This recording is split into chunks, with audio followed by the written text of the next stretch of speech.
updates on the US and the Paris Agreement, we know that countries have their nationally determined contributions, so the NDCs are sort of objectives for countries, objectives in a multilateral set for countries or private sectors who want to invest in countries. They need to be known, the NDCs. Countries need to be clear with the projects that they want. And that's the only way that you can secure financing. FC, EBRD, EIB, all of these international partners are ready to finance private sector in the energy transition. It seems to be the buzzword. And various investments coming into that sector. Green steel. So I think, at least from India's context, is to set the policy straight. Yes, there are some subsidies required, but it's not over and beyond the physical challenges that any state or the federal government would have. That's one part. But the second part again is, how do you make this the transition political resistant to politics, right? And that's going to be very, very important. So the way we look at it is, how can we sell it to our electorate? And as a HRD minister, my focus is, how do I create the next set of jobs that we don't even know in exactly which area they're going to come. So working with the industry, working with NGOs, collaborating with them, getting the curriculum, the whole 9 yards, and creating the next wave of jobs, I think is going to be very, very important to make it more resistant. Thank you so much. I'm being mindful of time, and I'll request one piece, which is, this is a conversation, so if we could have one question, thought, insight from participants. I know there's people in the back as well. We'd welcome that before we shift on to the next conversation series. So basically, as we discussed, lots of the focus on mitigation globally as well as in India, and the resources, particularly financial resources allocated for the adaptation, are very less. At the same time, communities are facing lots of challenges because of the climate change, and not only this issue is related to just transition, but issues very bigger. Because of the climate change, lots of people are migrating from one place to another place. And as far as India is concerned, we have about 200 million migrant workers, and many of them migrating because of the climate change. So how we can link the communities also, and basically how we can broadening the just transition definition in that context. Thank you. I know you had your hand up too. Do you want to just 30 seconds shortly share? Yeah, well, I would have one question towards you. I found it very interesting when you were saying with creating the new job opportunities, which I think is great and is needed. I'd like to go on the topic of the next generations. We have a massive swift, between the generations that are currently in the power positions and the ones that are coming. And I'll be very honest with you. I am one from these generations. We don't believe many things that are said because it's very often the same thing. It's said. How are you going to tackle this problem of transparency and trust that is really existing towards all of these promises and all of these COPs and WEFs and etc. etc. It's nice, but yeah, we don't see the results. I'm sorry. Don't want to be rude here, but yeah, I'd be interested in that. I think that's a valid question. Before I come to you, I think the way we're looking at it as a state is, how do you incentivize farmers? How do you incentivize households? So can I have a power purchase agreement with them? So whatever energy they don't use, we end up paying back. So under the Honorable Prime Minister's program, Suryaghar, which is rooftop solar for every house, that's the exact PPA, power purchase agreement we're doing with every citizen. And I think that's one of the simple mechanisms that we can create the incentive structure for greater adoption. To be fair, India has seen a rise in energy costs, and for every country to really become a developed nation, low cost of energy is going to be critical. So between solar, wind and pump storage, as of today, I don't know PSPA where it will be in the next 5 years, currently is viable. So at about 4 and 5 rupees a unit in Indian rupees, it actually makes sense. So I think tying the entire incentive structure, I think is going to be very, very critical in that sense. Coming to your point, yes, I think a lot of tall promises have been made. The Honourable Minister has also made very clear in the opening remarks. But I think time has come. I mean, look at what's outside. This is probably the greenest Davos that we have seen. It doesn't feel like Davos. Last night, that's the whole discussion we were having. Things are changing. So we have to adapt to it. Otherwise, we will have tougher challenges. And if you look at natural calamities, it is going up. And insurance companies are running out of money. So we have to translate. So I think politicians are to be partially blamed for it, and not creating the vibrant ecosystem to enable it. So for me, what's exciting is mind to energy, and capturing the entire value of the ecosystem, and understanding the role of human resource development, the role of real-time governance in the entire ecosystem. That, I believe, can enable India to leapfrog as a nation. Because we don't have a lot of the legacy issues that other countries have. So we never went through a personal computing phase. We just went to the smartphone phase. So I think this, even in energy, there's a potential to leapfrog. Our grids can be far more robust. And Government of India mindfully is spending substantial amount of money building the entire grid connectivity. And so I think that should solve both sides of the coin. I just want to say that adaptation is on the agenda. And for example, one of the outcomes of also COP27 was the Loss and Damage Fund, realizing that desertification and what's happening, because that's in sub-Saharan Africa mainly. But one important aspect is dialogue among countries, and also showing success cases where adaptation was taken as a focus, and there were alternative financing tools, like what's happening in Colombia in terms of debt swap agreements, Barbados, the same. So we need to shed light in discussions on what worked, and not just what worked, how did it work?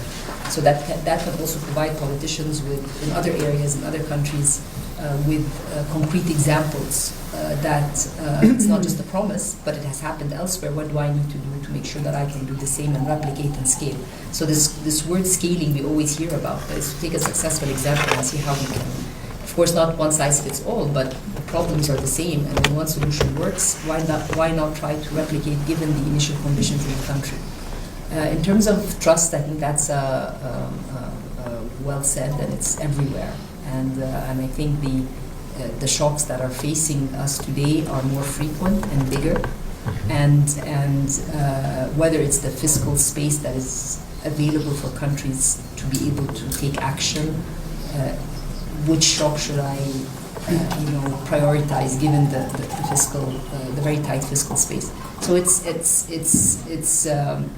I mean, the credibility gap that exists can only be narrowed through better communication, and I think that's an element which there's always areas of improvement. There's no best communication. There's always scope to improve the communication.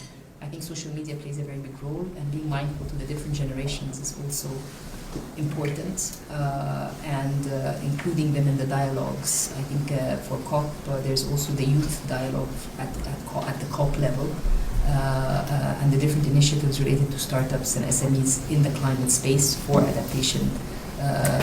In Egypt, for instance, we have farmers today that are using solar panels to, instead of diesel, for using the water for agriculture. That's a very important example of action for adaptation. And sometimes they're provided with loans at low cost and so forth. So it's communication is very important, shedding light on what works and being very honest on what doesn't work and what we cannot do. Great. On that note, thank you so much. This was deeply insightful. After yesterday, I think the one thing I do take away is the commitment towards energy transition remains strong. And while there are turbulent times coming up, I'm pretty confident that we'll be okay. That being said, we'll close the session on government perspectives.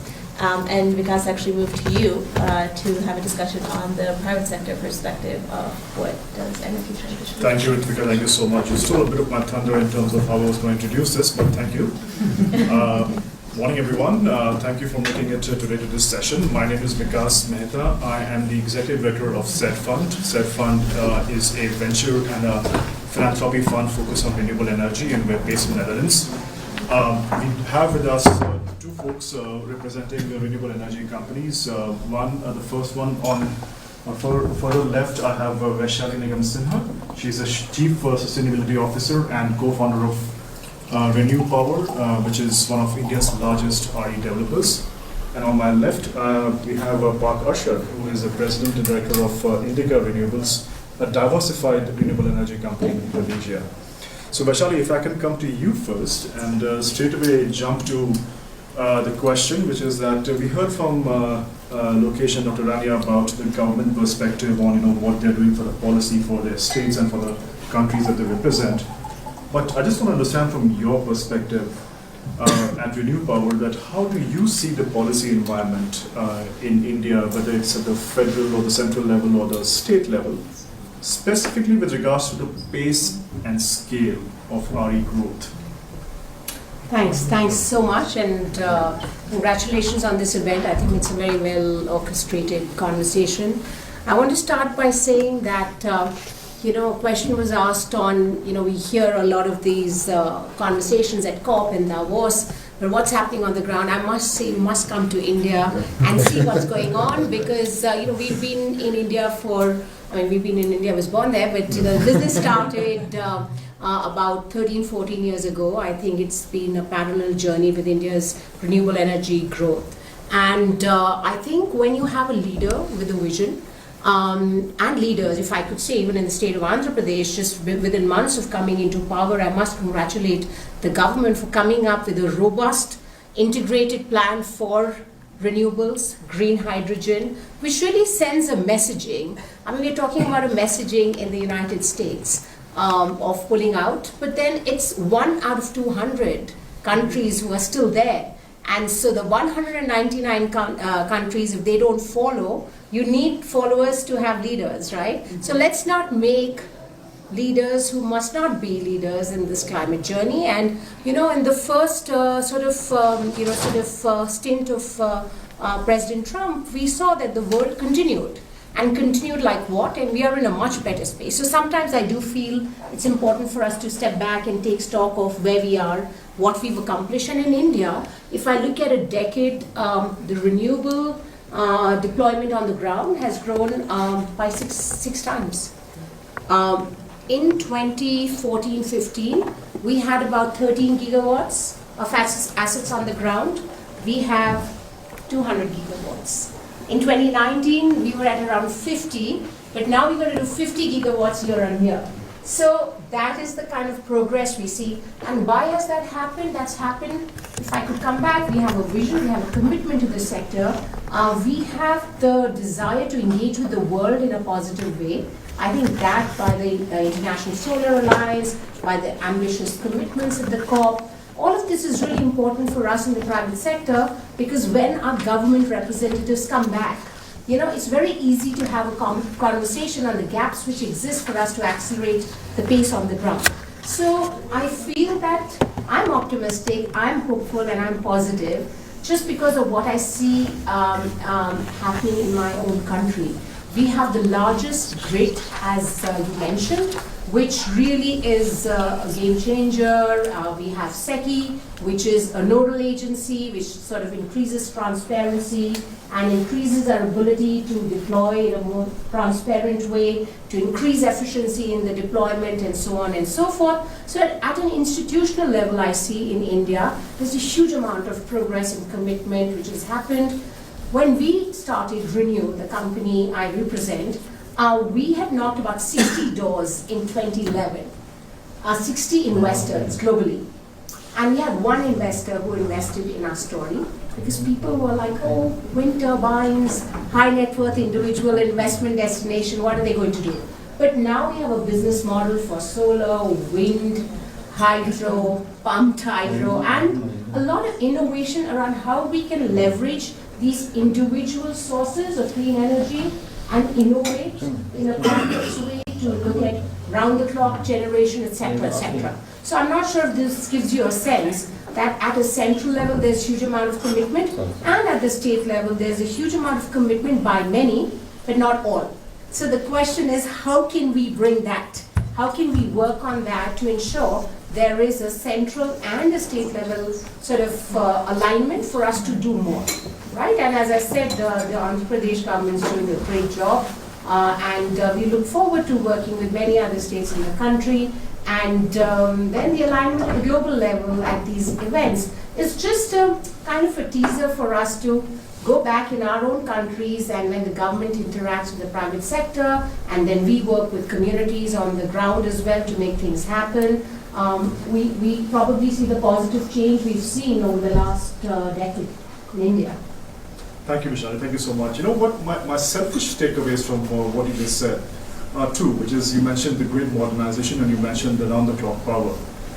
Two components which are absolutely essential when we talk about the integration of RE into the grid, and of course having, how do you tackle the intermittency of the grids themselves, of the RE itself. So it is great to see the commitment from not just the government, but also agencies like SETI and Renew Power, which have also been part of those round-the-clock bids. So thank you for that. Parkashan, if I can turn to you right now to give us a perspective from Indonesia. How have you seen the federal and the provincial policies shape up? Especially if I can ask you, since the announcement of the JETP 2 years ago, how have you really seen a company like Indica Renewables, which is very diversified in terms of its RE portfolio, how have you seen the policies in the country play out? Thank you. Very good morning. So my name is Arshad Rashid. I'm the president of Indica Energy. It's an integrated energy company out of Indonesia. So now moving from India to Indonesia with the same eye. And I would like to say I appreciate Ms. Vanity for the event today. Indonesia, we have a commitment already that we want to have a net zero by the year 2050.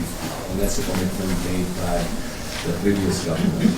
But it is not only a commitment by the government, but actually of the people, because the businesses is also very supportive of these commitments. And we just had a election, and we have a new president, only 3 months in the jobs. So unlike Trump, I think he's still committed and consistent towards the green transition. So basically, for Indonesia itself, I mean, we still have a big challenge on the regulation itself. Although we are actually moving away from fossil fuels and really committed towards renewables. And in Indonesia, we have, of course, solar energy. We have the wind. We have also the hydro.